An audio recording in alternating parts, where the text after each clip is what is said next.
বসে আছে মৈথিল শাহ, ক্লাস 6 থেকে 12 আমার কাছেই পড়েছে, এখানেই পড়েছে। তো আমি জাস্ট একটা বেসিক ইনফরমেশন ওর ডিসকাস করতে চাই আজকে, মানে how was his journey over here and what was his academic result in class 10 and 12 specially. আগেরগুলো তো আমরা জানি, কিন্তু আমরা বড় দুটো ধাপ তো ক্লাস 10 অ্যান্ড 12 ধরি।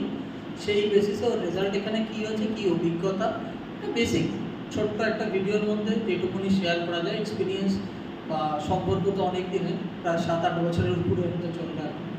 তো মৈথিলকে আমি মাইকটা দিয়েই দিচ্ছি, বল তাতে আওয়াজটা ক্লিয়ার হবে। তো তোর এক্সপিরিয়েন্স শেয়ার করবে। তো আমি স্যারের এখানে ক্লাস 6 মানে 2018 থেকে পড়ি, অ্যান্ড স্যারের গাইডেন্সে 6-7 আমার যথেষ্টই ভালো মার্কস আসে। অ্যান্ড লাইক আমি স্যারের কাছে ম্যাথস আর সায়েন্স পড়তাম, সো তখন 6-7 এর ছোটবেলায় তখন ফুল মার্কসই অলমোস্ট আসতো প্রত্যেকটা এক্সামে। দেন কোভিড টাইমে উনি যে তাড়াতাড়ি এবং যে সুবিধাভাবে অনলাইনে শিফট করেছিলেন, তাতে আমাদের খুবই সুবিধা হয়েছিল, অ্যান্ড আমাদের কোনো পরে ডিসরাপশনও হয়নি। অ্যান্ড দেন ক্লাস 10-এ আমার ম্যাথসে 96 আসে বোর্ডসে, অ্যান্ড সায়েন্সে 98 আসে। সো ইয়া, আর টোটাল পার্সেন্টেজ এসেছিল আমার 96.4।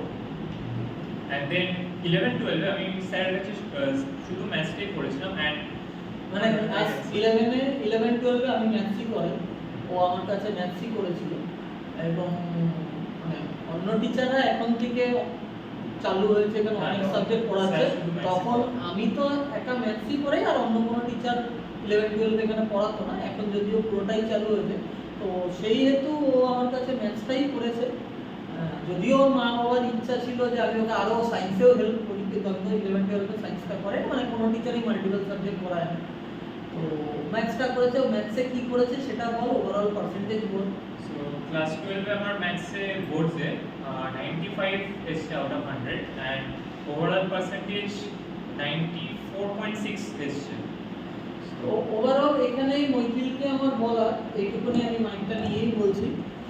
মানে ওর এক্সপিরিয়েন্স বা ওর বেসিক একটা ছোট্ট বললাম, এইভাবে তো বলা যায় না কার কীরকম এক্সপিরিয়েন্স হয়েছে একটা ছোট্ট ভিডিওতে।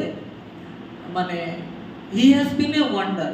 কেন ওয়ান্ডার বলছি? নট অনলি বিকজ ও যে পড়াশোনায় রেজাল্ট ভালো করেছে না, কারণ আমি দেখেছি ও কত সিনসিয়ারলি এফোর্ট দিয়ে আজকে এই জায়গাটা পেয়েছে। সামনেই ওর WBE যে রেজাল্ট আছে, আমি শিওর ওটাতেও ভালোই করবে। তো we are keeping our finger cross. তবে এইটুকুনি ঠিক, হার্ড ওয়ার্ক এবং সিনসিয়ারিটি থাকলে এরকম মৈথিল আমরা খুব তাড়াতাড়ি আরও অনেক দেখতে পাবো। কিন্তু এই এফোর্ট, এই স্যাক্রিফাইসটা থাকতে হবে। শুধু ও স্যাক্রিফাইস করেনি, এখানে কোনোদিন ওর মা বাবার ভিডিও আনতে পারলে আমি বলতাম যে ওর মা বাবাও কতটা স্যাক্রিফাইস করেছে। ও কতদিন বাইরে ঘুরতে গেছে throughout his academic life till date. কতদিন, কটা নিমন্ত্রণে গেছে, কটা কোভিড ছাড়া কটা অনলাইন ক্লাস করেছে। আমি অনলাইন ক্লাসের এগেনস্টে নই, বাট আই সিনসিয়ারলি বিলিভ যে ছোট ছোট জিনিসগুলো সামনে থাকলে যতটা বেশি রেকটিফিকেশন করা যায় অনলাইন ক্লাসে সেটা সম্ভব, স্পেশালি সাবজেক্ট লাইক ম্যাথস। এবার obviously we are in no choice when there was corona, so we have to do online class। সেখানেও through out the phase he was regular on time. তার জন্যই ও 10-এও সেই result পেয়েছে। এবং 10 আর 12-এ এখানে মানে short video বললো, বেশি বললো না, 10 আর 12-এ কিন্তু পড়াশোনায় বিস্তর ফারাক। সেখান থেকে ও 10-এর রেজাল্টটাই অলমোস্ট ক্যারি ফরওয়ার্ড করেছে 12-এ, spite of giving all the competitive exam. মানে it's a humongous achievement. Hats off and good wishes to him. আমি শুধু আশা করি WBE যে রেজাল্টটা তোর মনোভূত হোক, and you get your desired college, and all the best Maithil, you are a wonder and we will remember each other for sure। মানে অনেক দিন আমাদের সম্পর্ক থাকবে, শুধু পড়ার বাইরেও থাকবে। Thank you.